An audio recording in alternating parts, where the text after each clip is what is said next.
வணக்கம் நண்பர்களே. இந்த வீடியோவில் நாம் பார்க்க போவது பார்த்துட்டிங்கன்னா பறன் மேல் செம்பரி ஆடு வளர்ப்பது எப்படின்னா, நம்ம ஏற்கனவே வீடியோவில் பார்த்த பண்ண தான். இவங்க வந்து பார்த்துட்டிங்கன்னா செம்பரி கடை தான் வாங்கி வளர்த்துறாங்க. ஒரு 4-5 பேட்ச் வந்து செம்பரி கடையை அனுப்பிச்சிட்டாங்க. 4-5 பேட்ச் வந்து நல்லா செம்பரி கடையெல்லாம் வாங்கி பாதுகாப்பாக வந்து வளர்த்தி அனுப்பிச்சிட்டாங்க. இந்த டைம் வந்து சில புது முயற்சிகள் எடுத்திருக்காங்க. அதில் அவங்க கற்றுக்கிட்ட பாடத்தையும் வந்து அவங்க பகிர்ந்திருக்காங்க. எந்த தொழில் பண்ணாலும் சரி, எந்த வகையில் வந்து நம்ம காசை மிச்சப்படுத்துகிறோமோ அந்த வகையில் அந்த தொழில் வந்து நமக்கு லாபம் கொடுக்கும். செம்மறி ஆட்டுக்கு பார்த்துட்டிங்கன்னா வந்து சீக்கிரம் நோய் தாக்கிடும். அதுக்கெல்லாம் ஹாஸ்பிட்டல் கூட்டிகிட்டு போய் ட்ரீட்மெண்ட் பண்ணாவோ இல்லை டாக்டரே வந்து ட்ரீட்மெண்ட் பண்ணாலோ மனுஷங்களுக்கு எவ்வளோ ஃபீஸ் வாங்குறாங்களோ அதே அளவுக்கு தான் வந்து ஆட்டுக்கும் அதே அளவுக்கு தான் ஃபீஸ் வாங்குறாங்க. மனுஷங்களுக்கு விலை மதிப்பு இல்லை, ஆனால் ஆட்டுக்கு விலை உண்டு. சாதாரண காலத்துலலாம் பார்த்திங்கன்னா ஆடெலாம் வந்து ரேட்டு கம்மியாக தான் போகும். ஒரு 4000 வரைக்கும் தான். அதுக்கெலாம் வந்து நீங்கள் 400-500 கொடுத்து சிகிச்சை எடுத்திங்கன்னா அதெல்லாம் வந்து அவங்களுக்கு வந்து லாஸ் தான். அதுக்கெலாம் நீங்களே வந்து ஆட்டுக்கு என்னென்ன ட்ரீட்மெண்ட் எடுக்கணும்னு தெரிஞ்சுக்கணும். இப்போ இவங்க ஆட்டுக்கு வந்து என்னென்ன ட்ரீட்மெண்ட் கொடுப்பாங்க, என்னென்ன மருந்து கொடுப்பாங்க, என்னென்ன நோய்க்கு எப்போ போய் எந்தெந்த தடுப்பூசி கொடுப்பாங்கன்னு எல்லாத்தையும் இந்த வீடியோவில் பார்க்கலாம். இப்போது இவங்க கான்செப்ட் ஆஃப் பிஸ்னஸை பற்றி பார்க்கலாம். ஃபஸ்ட்டாக வந்து இவங்ககிட்ட வந்து ஏன் செம்பரி ஆடை தேர்ந்தெடுத்தீங்க பறன் மேலே வளர்த்துறக்கு அப்படின்னு கேட்டேன். அதற்கு வந்து இவங்க வந்து சொன்ன பதில் இதுதான். செம்மறி ஆடை பார்த்துட்டிங்கன்னா பறன் மேலே வந்து செட்டுக்குள்ளே மட்டுமே வந்து இருக்க வச்சு லைஃப் டைம் ஃபுல்லாக தீனி போட்டு இவங்க வளர்த்த போகிறதில்ல. இவங்க வந்து செம்மறி ஆட்டை வெளியிலையும் கொண்டு போய் மேய்க்க விட்டு வளர்த்துறாங்க. செம்மறி ஆடு பார்த்துட்டிங்கன்னா 40-50 ஆட்டையை வந்து ஈஸியாக பராமரிச்சிடலாம் வெள்ளாட்டை விட. அதுதான் ஒரு முக்கிய காரணமாக சொன்னாங்க. அதுவும் வந்து இவங்க செம்மறி கடாய் மட்டும்தான் வளர்த்துறதா சொன்னேன். இவங்க வந்து செம்மறி கடாய் வந்து எல்லா காலத்துலேயுமே வச்சுருக்க மாட்டாங்க. குறிப்பாக பார்த்துட்டிங்கன்னா வந்து பிப்ரவரி மாதம் 2 மாதத்து குட்டியாக வாங்கிட்டு வருவாங்க. அதுக்கப்புறம் பார்த்திங்கன்னா ஆகஸ்ட் மாதம் பக்ரீத் டைமில் இந்த ஆட்டை விற்றுருவாங்க. அது ஒரு 8 மாத வயதில் வந்து அந்த ஆட்டை விற்றுருவாங்க. அப்போது செம்பரி கடை பார்த்துட்டிங்கன்னா 32 கிலோ வரை வெயிட் வரும். பக்ரீத் டைமில் எப்போவுமே வந்து ஆடு ரேட் அதிகமாக போகும்.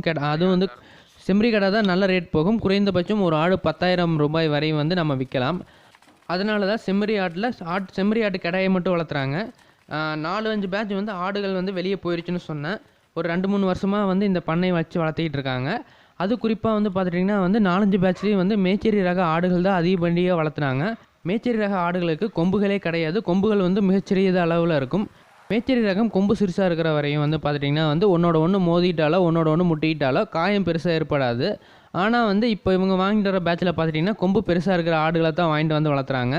அது வந்து பார்த்துட்டிங்கன்னா வந்து ஒன்றோட ஒன்று முட்டிக்கும் போதும் ஒன்றோட ஒன்று வந்து கொம்பு ஆட்டி அங்கேயும் அசைக்கும் போதும் பார்த்துட்டிங்கன்னா வந்து மற்ற ஆடுகளுக்கு அதிகமாக காயம் ஏற்படுவதாக சொல்கிறாங்க. இதுதான் பெரிய ஒரு ட்ராபேக். இவங்க கற்றுக்கிட்ட பாடம் இதுதான். இது வரைக்கும் மேச்சேரி ரகம் மட்டுமே வளர்த்திக்கிட்டு அந்த ரக கடாயை மட்டுமே தேர்ந்தெடுத்து வளர்த்திக்கிட்டு இப்போ புதுசாக கொம்பு உள்ள ரகத்தை தேர்ந்தெடுத்ததுக்கான காரணம் பார்த்துட்டிங்கன்னா செம்மறி ஆட்டுக்கு நோய் எதிர்ப்பு சக்தி வெள்ளாட்டை விட குறைவு. இது உங்களுக்கு நல்லா தெரிஞ்சது தான். கொம்பு எந்த அளவுக்கு பெருசாக இருக்கோ அந்த ஆடு வந்து பார்த்துட்டிங்கன்னா நோய் எதிர்ப்பு சக்தி அதிகமாக இருக்கும். அது ஒரு முக்கிய காரணம். கொம்பு வர ரகங்கள் எல்லாமே பார்த்துட்டிங்கன்னா வந்து நல்லா பெருசாக வர ரகம்லாம் பார்த்துட்டிங்கன்னா வந்து சண்டைக்கு பயன்படுத்துகிற கடாய்கள். பொதுவாக பார்த்துட்டிங்கன்னா சண்டைக்கு பயன்படுத்துகிற செம்மறி ஆட்டு ரகங்கள்லாம் பார்த்துட்டிங்கன்னா வந்து வெள்ளாடு மாதிரியே இருக்கும். எல்லோரும் வந்து வெள்ளாடு தான் நினச்சிட்டு இருப்பாங்க. கெடாமுட்டு சண்டைக்கு அதிகமாக பயன்படுத்துறது பார்த்துட்டிங்கன்னா வந்து செம்மறி ஆடு தான். அந்த ரக ஆடுலாம் பார்த்துட்டிங்கன்னா வந்து ஒரு 40 கிலோ வரையும் வந்து வெயிட் வரக்கூடியது. அதனால் பிஸ்னஸ் ஓரியன்டாக பண்ணுறதுனால வந்து குறுகிய காலத்தில் அதிக வெயிட் எடுக்கிறதுக்காக இந்த மாதிரி முயற்சி பண்ணியிருக்காங்க. குறுகிய காலத்தில் அதிக லாபம் எடுக்கிறதுக்காக வந்து இவங்க இந்த முயற்சி பண்ணியிருக்காங்க. பிஸ்னஸ்னால் லாபம் தான் முக்கியம். அதில் வந்து இவங்க தெரிஞ்சுக்கிட்டது என்னென்னு பார்த்துட்டிங்கன்னா வந்து ஆடு வந்து ஒன்றோட ஒன்று இடிச்சுக்கிட்டு கொம்பையெல்லாம் உடச்சிக்கும். கொம்பு வச்ச ரகங்களில் அதை தடுக்கிறதுக்கு மாற்று வழி யோசிக்கணும். அதுதான் வந்து இவங்க தெரிஞ்சுக்கிட்டது. இந்த வகையில் பக்ரீத் பண்டிகையை டார்கெட் பண்ணி ஆடு வளர்த்தும் போது என்ன ஒரு ட்ராபேக்னா இந்த மாதிரி ஆடுகளுக்கு வந்து இன்சூரன்ஸ் பண்ணவே முடியாது. ஏன்னு பார்த்துட்டிங்கன்னா வந்து இன்சூரன்ஸ் பண்ணப்பட்ட ஆடுகளில் இஸ்லாமியர்கள் தேர்ந்தெடுத்து வாங்க மாட்டாங்க. அந்த ஆடு அந்தளவுக்கு விலையும் போகாது. இதுக்கு முக்கிய காரணம் பார்த்துட்டிங்கன்னா இன்சூரன்ஸ் போடப்பட்ட ஆடுகளுக்கு பார்த்துட்டிங்கன்னா வந்து காடில் வந்து தோடு மாதிரி குத்துவாங்க. அந்த மாதிரி தோடு குத்துன ஆடு வந்து இஸ்லாமியர்கள் வந்து வாங்க மாட்டாங்க. அது ஒரு முக்கிய காரணம். இதனால தான் இன்சூரன்ஸ் பண்ண முடியாது. அதனால் இந்த ஆடு வளர்ப்பு ரொம்பவே ரிஸ்க்கானது. செம்மறி ஆட்டுக்கு பார்த்துட்டிங்கன்னா வந்து வெள்ளாட்டை விட நோய் எதிர்ப்பு சக்தி குறைவு தான். ஒரு ஆட்டுக்கு வந்து நோய் தாக்கிச்சுன்னா எல்லா ஆட்டுக்கும் சீக்கிரம் பரவிடும். இதில் நிறையா ரிஸ்க் இருக்குது. அதனால் வந்து இவருக்கு வந்து சொந்தமாக ட்ரீட்மெண்ட் பண்ணுறனால வந்து அந்த ரிஸ்கையெல்லாம் வந்து உடனுக்குடன் பார்த்து குறைச்சிட்றாரு. அதிகபட்சம் 8வது மாதத்தில் வந்து இவங்க சேல் பண்ணும்போது 32 கிலோ வரையும் ஆடு வெயிட் வருதுன்னு சொன்னேன். அந்த டைமில் பார்த்துட்டிங்கன்னா வந்து இவங்க வந்து 2வது மாதம் கெடா குட்டியை வாங்கிட்டு வருவாங்க. அது வந்து 8 மாதம் நல்லா கெடாயாக மாறினதுக்கப்புறம் தான் விற்பாங்க 8வது வயது மாதத்தில். அது வரையும் பார்த்துட்டிங்கன்னா வந்து மேய்ச்சல் முறையும் வளர்த்துவாங்க. அதுக்கப்புறம் பார்த்திங்கன்னா க்ரீன் ஃபீடு கொண்டு வந்து போடுவாங்க. அந்த க்ரீன் ஃபீடு பார்த்துட்டிங்கன்னா வந்து வேஸ்ட் ஆகாத மாதிரி பறன் மேலே இருந்து தலையை வெளியிட்டு சாப்பிட்ற மாதிரி அழகாக செட் பண்ணியிருப்பாங்க. அதுலேயே பார்த்துட்டிங்கன்னா வந்து புண்ணாக்கு தண்ணி கம்பு சோளம் மக்காச்சோளம் இது எல்லாமே வச்சு அவங்கள சரிசமமான ஊட்டச்சத்து கொடுத்து வளர்த்தினா தான் இந்த அளவுக்கு வெயிட் வரும். சாதாரணமாக யாருனாலேயும் வந்து 32 கிலோ வரையும் வெயிட் கொண்டு வரவே முடியாது. செம்மறி ஆட்டில் பார்த்துட்டிங்கன்னா ஃபுட் கன்வர்ஷன் ரேஷியோ, அதாவது சாப்பிட்ற சாப்பாடு வெயிட்டாக மாறுறது, அதாவது கறி வெயிட்டாக மாறுறது பார்த்துட்டிங்கன்னா 4 கிலோ சரிசமமான சத்தான உணவுக்கு பார்த்துட்டிங்கன்னா வந்து 250 கிராம் டு 400 கிராம் வரையும் வந்து அதோட இறைச்சி எடை கூடுது. இதுதான் செம்மறி ஆட்டுக்கான FCR. ஆனால் வெள்ளாட்டுக்கு கொஞ்சம் கம்மி தான்.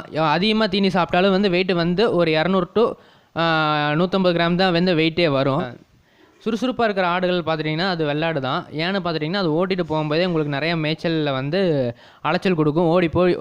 ஓடி போய் வந்து அதை முடுக்க வேண்டியதாக இருக்கும். ஆனால் செம்மறி ஆடு அப்படி இல்லை. அதுதான் வந்து செம்மறி ஆடு வளர்ப்பதுக்கு வந்து ஏற்றதாக இருக்குது. அதை அதிக அளவு மேய்க்கவும் முடியுது. நீங்கள் பார்த்துருப்பீங்க, மதுரை சைட்லாம் பார்த்துருப்பீங்க, அதிக அளவு செம்மறி ஆடுலாம் வந்து வளர்த்திட்டு இருந்திருப்பாங்க. ஒரு 2-3 பேரே சேர்ந்து ஒரு 400-500 ஆடில் அசால்ட்டாக மேய்ப்பாங்க. அதாவது பட்டி போட்டு ஆடு வளர்ப்பு. இந்த பரண் எப்படி அமைச்சிருக்காங்கன்னு பார்த்துட்டிங்கன்னா வந்து தரைத்தளத்திலிருந்து 3 அடி தூரம் உயரத்தில் தான் வந்து இந்த பரண் அமைச்சிருக்காங்க. ஃபுல் அண்ட் ஃபுல்லாகவே வந்து இந்த பரண் பார்த்துட்டிங்கன்னா லீப்பர் கட்டை தான். மேலே வந்து கூலிங்காக இருக்கிற மாதிரி சீட் போட்டு கவர் பண்ணியிருக்காங்க, ரூஃப் போட்டிருக்காங்க.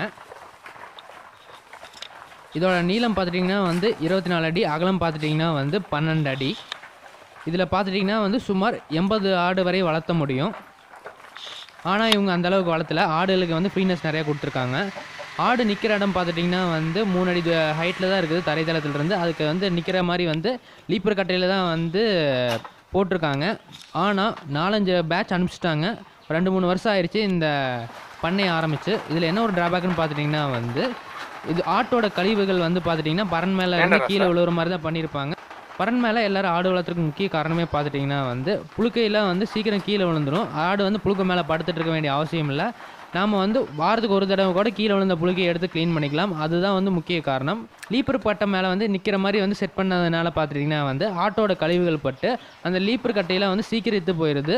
இப்போ நீங்கள் சாம்பிள் ஃபோட்டோஸ் கூட பாருங்கள், வந்து நல்லா ஸ்ட்ராங்காக இருந்தது நம்ம லாஸ்ட் டைம் வீடியோ எடுக்கிறப்பெல்லாம் பார்த்துட்டிங்கன்னா. இப்போலாம் பாருங்கள் அந்த இடத்துலலாம் வந்து கேப் விழுந்துருச்சு, எல்லாம் உடஞ்சி இத்து போய் விழுந்துருச்சு. இதுதான் முக்கிய காரணம். இந்த பண்ணை அமைக்கும் போது கொஞ்சம் ஜாக்கிரதையாக அமைக்கணும். வந்து உங்களுக்கு பாதுகாப்பான நல்லா உழைக்கக்கூடிய வழிகளை வந்து நீங்கள் தரைத்தளமாக அமைச்சுக்குங்க. மற்றபடி வந்து சைடில் போட்டிருக்கிறதெல்லாம் பார்த்துட்டிங்கன்னா லீப்பர் கட்டைக்கெலாம் எதுவுமே ஆகலை. ஆட்டோட யூரின் அதுக்கப்புறம் பார்த்துட்டிங்கன்னா அதோட புழுக்கையை வந்து கீழே வழியாக லீப்பர் கட்டை மேலே பட வந்து அது லீப்பர் கட்டையோட லைஃப் டைம் வந்து ரொம்பவே குறையுது. எப்போவுமே செம்மறி ஆட்டு ரகங்களில் பார்த்துட்டிங்கன்னா வந்து ஆண் ஆட்டுக்கு மட்டும்தான் கொம்பு இருக்கும், பெண் ஆட்டுக்கு வந்து கொம்பு இருக்காது செம்மறி ஆட்டில். இப்போ கடைசியாக இந்த ஆட்டுக்கு எப்படிலாம் ட்ரீட்மெண்ட் கொடுப்பாங்க, என்னென்ன நோய்க்கு என்னென்ன மருந்து கொடுப்பாங்க, எந்த அளவுக்கு கொடுப்பாங்கன்னு பார்க்கலாம். இந்த மருந்து கொடுக்கும்போது ஒன்று ஞாபகம் வச்சுக்கோங்க, நீங்கள் ஆடாக இருக்கட்டும், கோழியாக இருக்கட்டும், மாடாக இருக்கட்டும், நீங்களே சொந்தமாக ட்ரீட்மெண்ட் கொடுக்குற மாதிரி இருந்ததுன்னா அது எந்த அளவுக்கு வந்து போடணும்னு சொல்லியிருக்காங்களோ அந்த அளவுக்கு மட்டும் தான் கொடுக்கணும். ஏன்னு பார்த்துட்டிங்கன்னா ரொம்ப அதிகமாக அளவு போட்டிங்கன்னா வந்து அந்த மருந்து ஒர்க் ஆகாது. ஒரு டைம் வந்து நீங்கள் ரொம்ப அதிக அளவு வந்து கொடுத்து அந்த நோயை சரி பண்ணிங்கன்னா அடுத்த டைம் பார்த்துட்டிங்கன்னா அதே அளவு மருந்து கொடுக்கும்போது அந்த மருந்து அதுக்கு நான் வேலை செய்யாமல் போயிடும். இதுதான் முக்கிய காரணம். கரெக்டான அளவு கொடுக்கணும். எவ்வளோ வந்து அந்த மருந்து டப்பாலேயே போட்டிருக்காங்களோ அந்த அளவுக்கு அத்தனை ml மட்டும் அந்த மருந்து நீங்கள் கொடுத்தாகணும். இந்த மெடிசனுக்கு பார்த்துட்டிங்கன்னா வந்து ஒவ்வொரு இடத்துல ஊசி போடுற மாதிரி இருக்கும். அந்த ஊசி நீங்கள் கரெக்டாக பார்த்து போடணும். நான் இந்த வீடியோவில் சாம்பிளுக்கு தான் சொல்கிறேன். நீங்கள் வந்து டாக்டர்கிட்ட வந்து நல்லா கேட்டு தெரிஞ்சு வச்சுக்கிட்டு அதுக்கப்புறம் வந்து இந்த மருந்துகளை பயன்படுத்த ஆரம்பிங்க. நீங்களாக வந்து சொந்தமாக முயற்சி பண்ண வேண்டாம். ஃபீவருக்கு வந்து இது ஒரு 5 days கொடுக்கணும். பெல்லானாக்ஸ் ப்ளஸ்ஸு அது வெயிட்டை பொறுத்து இந்த புள்ளையை போட்டிருப்பாங்க. வெயிட்டை பொறுத்து அளவு பார்த்துக்கணும். அப்புறம் இந்த வாயில் புண்ணு வர்றது இதெல்லாம் இருந்தால் அந்த 40 hour லாங் ஆக்டிங் இது 72 hours கேட்கும். அதுவும் வெயிட்டை பொறுத்து தான் அதிலே உள்ளே போட்டிருப்பாங்க. வெயிட்லாம் எவ்வளோன்ட்டு வெயிட்டை பொறுத்து தான் இது கொடுக்க வேண்டியது இருக்கும். அது கூட அமாக்சிரமும் கலந்து கொடுக்கலாம். அப்புறம் சளி இருந்ததுன்னா இந்த மருந்து கொடுக்கலாம், ப்ளூ குயின்னு சொல்லி. இது 100% கேட்குன்னு சொல்லும்போது ஓரளவுக்கு தான் கேட்கும் இந்த இது. வயிற்றடுப்புலாம் இருந்ததுன்னா அந்த பேக்டரிஸ் கொடுக்கலாம் வயிற்றடுப்புக்கு. அது கேட்கலன்னா இந்த இது கூட கொடுக்கலாம். Sulphide medium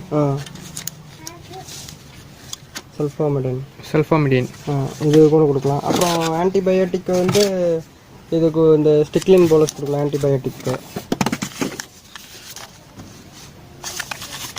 ஆன்டிபயோட்டிக்கு okay. அப்புறம் அது இன்ஜெக்ஷன் இப்போ கொடுத்ததெல்லாம் இன்ஜெக்ஷன் டைப்பு. இந்த டேப்லெட் போடுறதுனால மெலானாக்ஸ் ப்ளஸ் இல்லை டேப்லெட்டும் இருக்கும். அதுக்கு காம்பினேஷன் இன்னொன்று கூட போடலாம், இந்த மெரி குயினும் கூட கொடுக்கலாம், ஒரு டேப்லெட் கொடுக்கலாம்.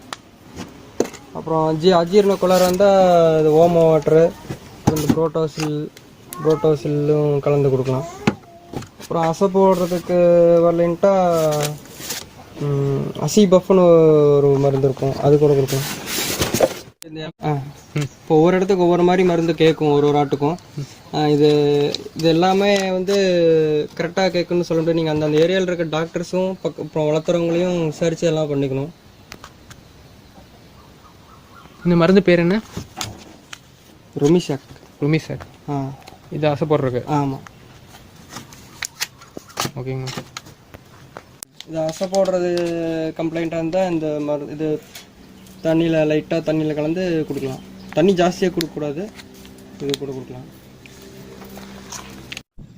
நண்பர்களே, ஆட்டுக்கு வர நோய்க்கெலாம் எப்படியெல்லாம் மருந்து கொடுத்து சரி பண்ணணும்னு இந்த வீடியோவில் தெரிஞ்சிருக்கும். ஆனால் இந்த மருந்தெல்லாம் நீங்கள் பயன்படுத்துறதுக்கு முன்னாடி டாக்டர்கிட்ட அட்வைஸ் கேட்டுட்டு எப்போ எப்படின்னு அதுக்கான டைமிங், நேரம், காலமெல்லாம் தெரிஞ்சுக்குங்க, அளவெல்லாம். இந்த வீடியோ உங்களுக்கு பிடிச்சிருந்தேன்னா மறக்காம சேனலை சப்ஸ்கிரைப் பண்ணுங்கள். நன்றி, வணக்கம்.